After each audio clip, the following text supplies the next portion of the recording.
Здравствуйте! В эфире информационный выпуск Амшик Шара. Сегодня в программе.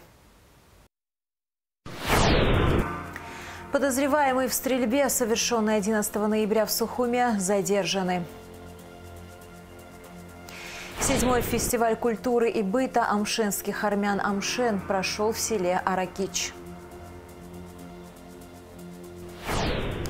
В Абхазии прошла ежегодная акция, которую проводит Диабетическое общество Абхазии. Цель акции – осведомление общества о проблеме сахарного диабета. Подозреваемые в стрельбе, совершенной 11 ноября в Сухуме, задержаны. Об этом Бадри Гунба доложили руководители правоохранительных органов республики на рабочем совещании. Генеральный прокурор Адгур Агарба заявил, что преступление со стрельбой практически раскрыто. Стрельба произошла 11 ноября в Сухуме. В результате 5 были доставлены в больницу. Состояние 2 врачи оценивали как крайне тяжелое. 13 ноября один из раненых, Руслан Адлейба, скончался. Уважаемые коллеги, вчера проводились ночью оперативные мероприятия по задержанию лиц, причастных к совершению преступления, громкому, которое было совершено буквально недавно, накануне. Прошу доложить о ходе оперативных мероприятий. Прошу. Уважаемый Бадр Зурабович, уважаемые коллеги, по данному факту, имевшему место в городе Сухум, было возбуждено уголовное дело. Сразу были даны поручения правоохранительным органам, Министерству внутренних дел, Службе государственной безопасности. Были даны поручения по установлению и задержанию лиц, причастных к совершению данного преступления. Оперативным путем, оперативными службами вчера ночью были установлены ряд лиц, задержаны и доставлены в ВВС Службы государственной безопасности в изолятор временного содержания. С ними проводятся оперативно-следственные мероприятия. В настоящее время уже по делу мы практически имеем картину о происшествии, о данном происшествии. И дальше будут проводиться мероприятия по установлению других фигурантов уголовного дела. Так что на этом этапе можно сказать, что уголовное дело практически, преступление практически раскрыто. Совместно с коллегами Российской Федерации был задержан один из фигурантов уголовного дела.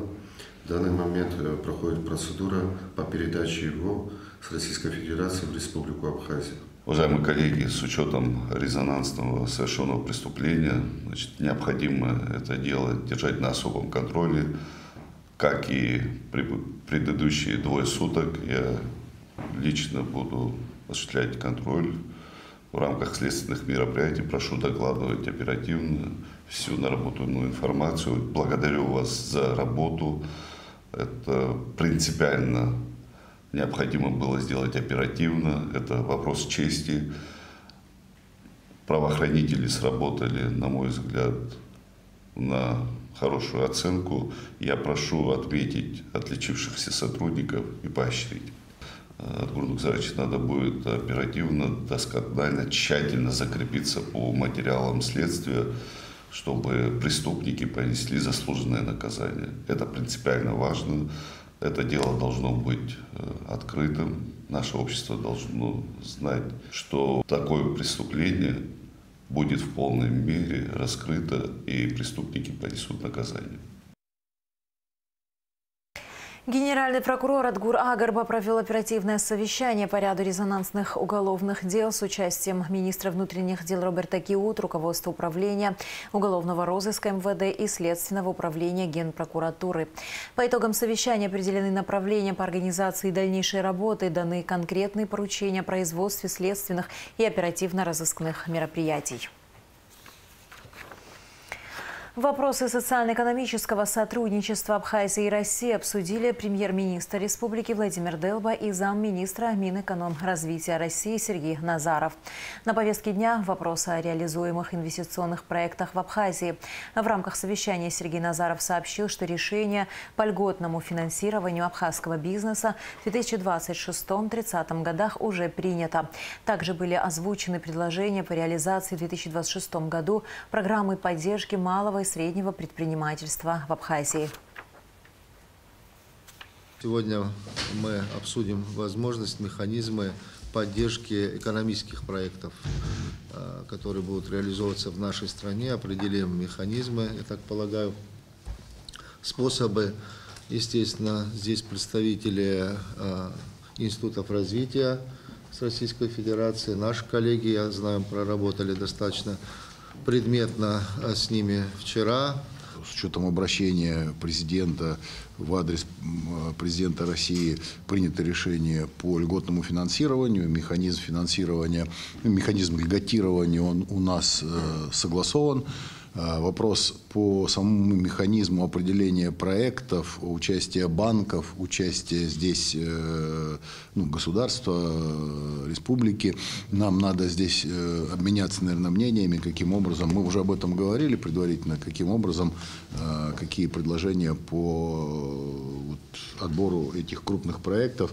И тут важно мне это понимание банков, чтобы они тоже, собственно, у нас там 3 банка, это ВЭФ, ВТБ и Руссельхоз. Есть разный опыт, предыдущий период работы этих банков на территории, значит, и он, его надо как раз и обобщить, и понять, и оптимизировать там нашу эту работу. И второй вопрос, который немаловажный, может быть, там более важный, это все-таки работа с МСП, тот механизм с малым и средним предпринимательством, потому что, объективности ради, те механизмы, которые есть на сегодняшний день, на наш взгляд, они недостаточные. Мы тут не вовлекаем банковскую структуру фактически в это. Будем так говорить, все в таком состоянии, которое требует нам сейчас подумать и принять решение, и попытаться какие-то пилотные проекты раскручивать в рамках поддержки малого и среднего предпринимательства. Да, плюс еще в рамках МСП мы хотели обсудить тоже по механизмам, может быть, аналогичным механизмам, критериям отбора, это по глэмпингам. Я говорил о том, что дополнительно там выделяем деньги в размере 150 миллионов на следующий год на именно задачу адресную по глэмпингам. Что такое глэмпинг, определиться, где он должен быть, какие критерии, вот эти, наверное, нам надо договориться, и на каких принципах мы будем их финансировать, софинансировать. То есть тут вот тоже, собственно говоря, поле для творчества, которое... еще раз, у нас есть опыт и практика по этому, можем поделиться им, вы, может быть, какие-то свои особенности туда предложите добавить. Собственно, вот на этих основных направлениях, мне кажется, они на следующий год для нас должны быть такими базовыми. Если мы отработаем эти все конструкции, модели, то будет хороший результат. Министр иностранных дел Олег Барцыц провел встречу с послами по особым поручениям МИД Вито Гритани и Каном Тане. Министр отметил, что в Абхазии высоко ценят заслуги Вито Гритани перед нашей республикой. Глава абхазской дипломатии заметил, что с 2016 года огромная часть жизни и деятельности Вито Гритани связана с созданием дружественных связей между Абхазией и Италией. В свою очередь Вито Гритани поблагодарил министра за прием и отметил, что это довольно непросто представлять интересы Абхазии в стране, где еще не признали ее независимость. Тем не менее, именно этому и посвящена работа диппредставительства Абхазии в Италии, которая выполняет не только дипломатические, но и консульские функции. Господин Гритани также пригласил министра посетить Италию и лично ознакомиться с работой представительства и заверил, что в его стране абхазского министра ждет самый теплый и радушный прием. Министры и дипломаты обсудили и ряд других важных вопросов, а в конце встречи Олег Барцыц наградил Вито Гритани медалью МИД Абхазии за заслуги. Глубокой радости приветствую сегодня вас, человека с большими заслугами перед Республикой Абхазия. С удовольствием хочу выразить глубокое удовлетворение от того, что вы находитесь сегодня здесь, в стенах Министерства иностранных дел. Ваш весь жизненный путь – это свидетельство высоких показателей, высоких заслуг. Мы хорошо знаем в Абхазии, что с 2016 года, уже без малого 10 лет, огромная часть вашей жизни, ваша деятельность направлена на укрепление дружеских связей с Абхазией, популяризацию и создание позитивного имиджа Абхазии за рубежом, в частности в Европе. Добрые, позитивные и очень полезные для имиджа, для авторитета Абхазии шаги, которые реализованы благодаря вашей активности, вашей энергии, одним словом, благодаря вашему участию. Это и открытие представительства, которое функционирует сегодня в городе Бари, которое уже сделало много полезных и добрых дел. Это и публикации в европейских изданиях, которые позиционируют Абхазию в самом наилучшем виде, в самом выгодном свете. Мы очень ценим эту работу и очень удовлетворены, что вам в этой работе помогает наш талантливый дипломат, очень патриотичный наш соотечественник, господин Кантане. На самом деле, еще раз хочу вас поблагодарить за прием. И, естественно, вы знаете, что не так просто представлять интересы Абхазии в тех странах, где у нас не установлены дипотношения, там, где нас плохо знают в целом, в частности, в стране, в которой я нахожусь, Италия. Сталкиваюсь с определенными сложностями, но я горжусь тем, что я гражданин Абхазии, и я живу в Италии как гражданин Абхазии, то есть я ношу с собой только абхазские документы, везде их представляю, показываю и горжусь этим. Да, иногда это сопряжено с некоторыми преградами, но тем не менее я с гордостью продвигаю, распространяю информацию о нашей стране. Я бы хотел также подчеркнуть, что наш офис диппредставительства, обладает абсолютно практически всеми функциями, наделенными дипмиссией. Значит, это и организация дипломатических приемов, вечеров. У нас висит, значит, табличка официально с разрешением, висит флаг с разрешением мэрии города, зарегистрирован телефон официально на юрлицо диппредставительства. Мы абсолютно, по крайней мере с нашей абхазской стороны, выполняем все функции дипломатической миссии. И мы, естественно, презентуем себя и налаживаем взаимоотношения также с политическими силами. Италии это сложнее нам дается, но мы уже сделали несколько успешных шагов и в этом направлении тоже. Кроме того, мы выполняем не только дипломатические функции, но также и консульские, помогаем нашим гражданам Абхазии, которые поступают на учебу в Италию. Там в последние годы очень много студентов появилось. Новороссийск пострадал при ночной атаке украинских беспилотников, сообщил губернатор Краснодарского края Вениамин Кондратьев. Обломки БПЛА повредили минимум 4 многоэтажки, 2 частных дома, придомовые территории. Госпитализирован 1 человек. Также фрагменты беспилотников упали на нефтебазу, контейнерный терминал, береговые сооружения и гражданское судно. Ранены 3 члена экипажа. Кондратьев добавил, что последствия атаки ночью ликвидировали более 170 спасателей, 50 единиц техники. За ночь средства ПВО России сбили над Кубанью 66 БПЛА, еще 59 над Черным морем. Российские банки включат в список признаков мошенничества за крупные переводы самому себе по СПБП. Речь идет о суммах от 200 тысяч рублей. Уточняется, что мошенники часто убеждают жертв перевести все свои сбережения на один счет, чтобы их легче было похитить.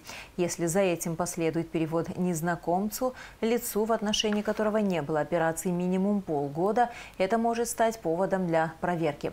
Контролироваться будут именно такие операции, говорится в тексте. Многие граждане Абхазии являются держателями российских карт, поэтому мера может коснуться и их. Отразится ли это на удобстве пользования картами и как защититься от мошенников, мы поговорили с кандидатом экономических наук, младшим директором по банковским рейтингам, эксперт РА Вячеславом Путиловским. Я считаю эти меры полностью оправданными из-за действий мошенников. Могу сказать, что дополнительно то, что Банк России сейчас этим занялся и объявил об этом, на самом деле эта работа велась коммерческими банками уже довольно давно в инициативном порядке. Просто чтобы получать меньше нареканий со стороны пользователя, они проверяли те или иные нетипичные платежи и довольно часто их блокировали. Вот сейчас эта работа уже становится системной, и возглавил ее, соответственно, Банк России. Другое дело, что если банки будут перегибать палку и слишком часто все блокировать, слишком ревностно смотреть за всеми платежами, они получат отток клиентской базы. Просто люди не захотят, чтобы их распоряжения как-то задерживались, не исполнялись, и старые добрые наличные, в общем-то, будут опять рулить. На самом деле соперничество мошенников с системой недопущения мошенничества, она бесконечна. Каждый раз будет придумываться что-то новое. Вот, на любое действие там, Банка России будет какая-то дополнительная схема разработана. И наоборот, защита от этой схемы будет. Вот, соответственно, основное, что надо делать, это, скажем так, финансовая гигиена. Вот, то есть не связываться с какими-то непонятными людьми, не верить в то, что они там представляют правоохранительные органы, не сообщать о себе лишней информации любой. Вот. Я думаю, что защиты полной, конечно, это не обеспечит, но это отсечет там 90%, скажем так, успешных мошенников. Следует понимать, что это так называемые высокие технологии, без каких-либо скидок. Средства манипулирования людьми, они все время совершенствуются, и, скажем так, разработки ведутся на самом высоком уровне. И то, что они сейчас применяются для мошенничества, это вовсе не означает, что они потом для чего-то еще не будут более серьезно применяться. Вот. Вполне возможно, что это происходит и на уровне государства тоже. Вот. Что касается защиты, но здесь следует понять просто, что, возможно, какие-то свои деньги надо затруднить к ним доступ. То есть, чтобы даже переданный код не там, предоставлял, к примеру, какие-то доступы к этим деньгам. Вот. Иногда имеет смысл разложить деньги по разным счетам и, допустим, кучкам наличных.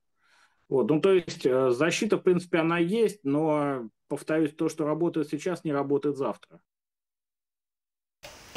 В республике зарегистрирован еще один коммерческий банк Golden Limon, расположенный в поселке Бзыпта Гагарского района.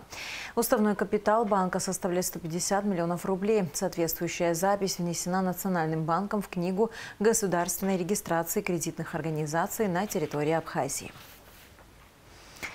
7-й фестиваль культуры и быта амшинских армян «Амшен» прошел в селе Аракич. В программе дегустация национальных блюд, выставка предметов быта и ремесел, выступления известных артистов и творческих коллективов Абхазии и России. Представители 5 районов республики и города Сухум, а также делегации торгово-промышленной палаты представили свои стенды. Чем фестиваль порадовал в этом году, расскажет Яна Шакая. Сегодня в селе Аракич большой праздник – праздник Амшен. На фестивале представлены зажигательные танцы и песни, а также вкуснейшие блюда от острого до сладкого. Добро пожаловать на амшенский праздник! Уже 7-й год в Абхазии отмечают традиционный амшинский праздник. На этот раз его провели в селе Аракич Ачимчирского района. Этот праздник посвящен памяти амшинских армян, переселившихся в Абхазию из исторического района Амшин, и приурочен к сбору урожая. Амшинские армяне готовят национальную еду и угощают гостей. Мы сегодня собрались на этот праздник вообще очень спонтанно. Нас пригласили сюда помогать. Мы очень готовились, люди. У нас много всего вкусного, уже все разобрали почти. Много сэндвичей, сладостей, бургеров. Дети довольны были все. Праздник, шоу тоже был прекрасный. Я желаю всего самого наилучшего всем народам. Вот. Пусть у всех все будет хорошо. Я сегодня всех увидел, кого хотел в жизни. Вот 10-15 раз я после войны не видел людей, этих увидел. Я очень рад. Желаю Абхазии счастья, мира. На фестивале демонстрируют традицию, кухню, ремесла. Проходят концерты, в которых участвуют абхазские и армянские творческие коллективы. Также здесь организовывают мероприятия для детей. От лица организации «Абхазия будущего» я бы хотела поблагодарить армянскую общину за возможность участия в данном мероприятии, в этом празднике Амшен. Мы со своей стороны организовали детскую анимацию, и я думаю, что мы смогли сделать праздник ярким, запоминающимся. И тем самым мы привезли сюда еще абхазских детей из абхазских школ, чтобы эта дружба народов имела всегда продолжение. Почетными гостями праздника стали вице-президент Беслан Мигвава, депутаты парламента, представители общественности. Глава Ачимчирского района Алхаз Каца зачитал поздравительный адрес президента Бадры Гунду амшинским армянам. Праздник Амшен, который ежегодно проводится армянской общиной Абхазии, стал доброй традицией и по-настоящему любимым народным торжеством. Это праздник – один из ярких символов дружбы, взаимного уважения и единства многонационального народа Абхазии. Армяне живут на нашей земле уже несколько поколений. Абхазия стала для них родиной. Армянская община внесла и продолжает вносить весомый вклад в развитие нашей республики, в экономику, в культуру, образование, науку. Особое место в нашей памяти занимает подвиг армянского батальона имени маршала Баграмяна. Ваш труд и искреннее отношение к Абхазии заслуживает глубокого уважения. Данное мероприятие является символом мира, дружбы и добра, ведь этот праздник посещают все жители Абхазии. Ежегодно фестиваль собирает тысячи людей со всех районов. В лице амшенских армян абхазский народ обрел трудолюбивую, преданных граждан своей страны. Находясь вдали от своей истории родным, амшенские армяне сумели сохранить свою идентичность, язык и культуру, которая поражает своим своеобразием и самобытностью. Вы, армяне, куда бы ни забросила вас судьба, живете своим трудом, созидаете во благо страны, в чьей земле вы обосновались.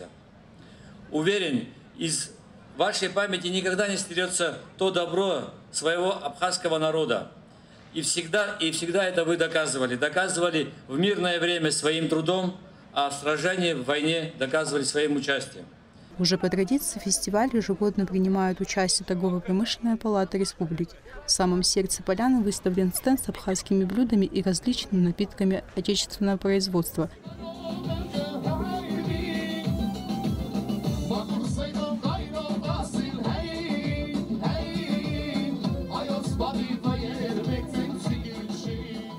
Яна Шакая, Анатолий Маланя, Абхазское телевидение. Юная абхазская гимнастка София Боджгуа завершила свои выступления на международном турнире «Небесная Грация» в Пекине. Она выступила с обручем, мечом и булавами и показала очень достойный уровень подготовки. В общем рейтинге София заняла 26-е место. Для нашей спортсменки это очень хороший старт профессиональной карьеры. София Боджгуа представляла Академию «Небесная Грация», так как между Сухумом и Пекином не установлены дипотношения. Поездка состоялась благодаря поддержке руководителя Академии Галины Кабаевой и, конечно же, президента Федерации художественной гимнастики Абхазии Гунды Кварча. Мы вообще вели переговоры еще с сентября месяца. Мы знали, что Алина Маратовна планирует проводить турнир в Пекине. И мы сразу сказали, что Абхазия хочет участвовать в таком крупном международном турнире, тем более столица Китая, да, это один из мировых центров, и для Абхазии это будет историческое событие, потому что наша страна на таких мероприятиях никогда не принимала участие, именно спортивные мероприятия, да, я имею в виду. И мы вели переговоры, я сказала, что у меня есть девочки, и попросили прислать видео, у меня было несколько гимнасток. И как раз мы проводили республиканский турнир имени Владислава Арцемба в сентябре. И Софа у нас выступала на этом турнире, заняла первое место. И вот после этого она попала в нашу сборную. И мы послали видео Софы, и нам сказали, что поздравляем, Софа проходит, и мы допускаем ее на этот турнир. На самом деле мы до конца не верили, что мы сможем попасть на такой турнир, что мы сможем выступить в Китае. Вообще для Абхазии это на уровне фантастики. Вот, если честно, до сих пор не верится, что там наша девочка выступила. Это мы думали, что до конца что это невозможно. Но вот сейчас уже мы понимаем, что все случилось. Я скажу, что Софа большая молодец. Для первого раза она у нас еще маленькая юная гимнастка. Она сразу попала на такой крупный турнир, где есть сильнейшие гимнастки. Ее соперницы были девочки со всех стран лучшие гимнастки. Я думаю, что для нее это было волнительно. Ну и вообще это для нее сразу попасть, перепрыгнуть и сразу попасть на такой высший уровень. Я думаю, что это был тоже своего рода стресс, но она с ним, я считаю, очень достойно справилась. А на следующий год, я думаю, что мы будем еще лучше выступать и будем готовиться еще и будем пополнять нашу сборную. Хотелось бы сказать огромное спасибо Алине Маратовне Кабаевой, которая помогла нам попасть на этот турнир. Без нее бы ничего не получилось. Именно благодаря ей мы прорываем вот эту спортивную блокаду, в которой мы находимся 30 лет. Поэтому большое ей огромное спасибо. И для нас это большая честь выступать на этом турнире. Всего 10 лет абхазской гимнастки. Впереди у нее, безусловно, большая спортивная история. Мы связались с Софией Бодьгу, которая сейчас находится в Пекине. Она поделилась с нами впечатлениями об участии в турнире. Эмоции были очень классные. Такой зал красивый. Когда первый вид вообще делала, так чуть-чуть даже страшно было, а потом уже так привыкла. Все гимнастки очень классные. Было очень сложно проходить через это все. Такой выход на таких серьезных соревнованиях, такой волнительный очень. На соревнованиях, конечно, не все получилось, но так я собой довольна. Мы пошли, потом погуляли по Китаю, по всему. Пошли сегодня, ходили на Великую Китайскую стену. Ежегодная акция «Сахар в норме» прошла в Абхазии. Она проводится с 2018 года.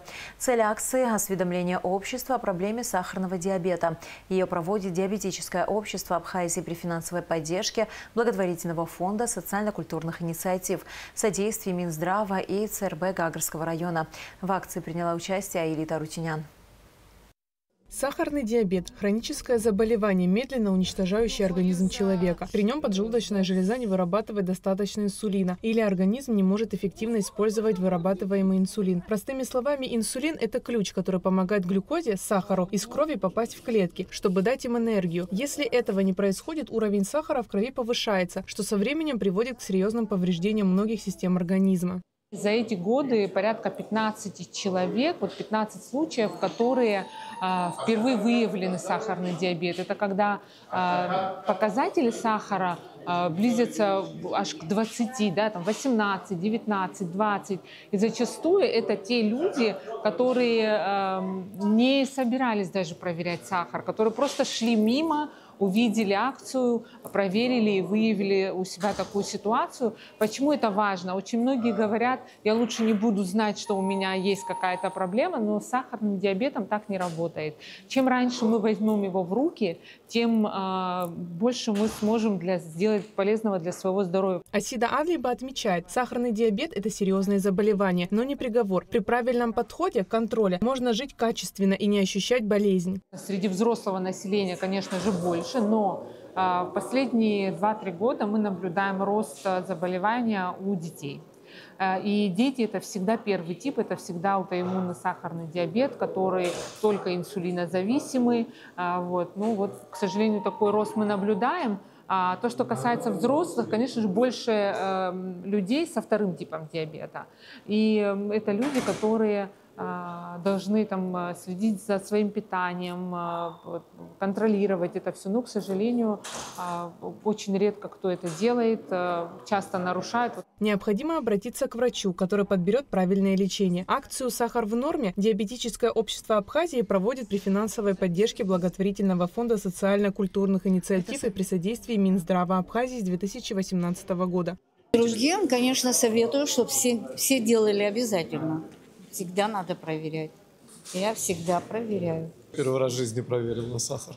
Да. И что вам сказали? 4,8. Я не знаю, о чем это, говорят, хорошо. Да. Цель акции – повышение осведомленности населения о проблеме сахарного диабета, проведение профилактических изменений уровня сахара в крови и консультирование граждан в случае выявления нарушений уровня глюкозы. Аилита Арутюнян, Фатима Герги, Алексей Агухава. Абхазское телевидение. Квалификационная коллегия судей Абхазии объявляет о приеме заявлений лиц, претендующих на занятие следующих вакантных должностей. Судьи Верховного суда – 1 единица, судьи Сухумского городского суда – 1 единица, судьи Военного суда – 1 единица. Прием заявлений осуществляется в помещении Верховного суда с 17 ноября по 1 декабря включительно. С 15 ноября устанавливается запрет на любительский лов рыбы в реках Рицинского реликтового национального парка. Это делается с целью обеспечения охраны лососевых рыб в период нереста. Администрация парка напоминает посетителям, что на территории парка в соответствии с законом об особо охраняемых природных территориях запрещается любая деятельность, включая охоту, которая может нанести ущерб растительному и животному миру. О дате разрешения на ловлю рыбы администрация парка сообщит дополнительно. И в завершении выпуска о погоде. В выходные дни 15 и 16 ноября в Абхазии ожидается переменная облачность без осадков. Температура воздуха ночью 9-14, днем 12-17 градусов. Температура морской воды 17 градусов.